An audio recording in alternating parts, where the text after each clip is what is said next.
Welcome to the Learning Pines YouTube. We hope this video helps. You start by confirming Cs2 and the SDK tools are installed and game files are verified. This prevents version mismatches. Next, create your map folder using a clear map prefix so the engine recognizes it. Collect references, a simple layout sketch, textures, and a navmesh plan tied to your training goals. Once done, open the editor and import base assets.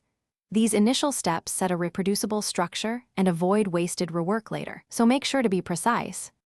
You now build the playable space by blocking out geometry at full scale with grid snapping to 32 or 64 units. That keeps movement consistent. After the skeleton, place AI spawn points, targets, ammo, and cover while checking sightlines and choke points. Then implement scripts for timers, scoring, weapon grants, and event triggers to shape training flow. Once implemented, run short and editor playtests to verify behavior. If NPCs or targets act wrong, tweak spawn logic or collision. Small changes have big impact. You finish by optimizing. Bake lighting, set occlusion culling, and generate a clean navmesh so AI moves predictably.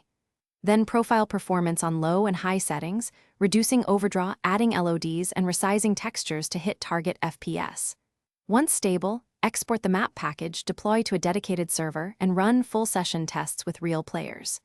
If issues appear, single out the symptom, lag, AI pathing, or visuals, and iterate. One tip: regenerate navmesh after layout tweaks. That fixes most pathing problems. Thanks for watching. Consider subscribing if we helped you.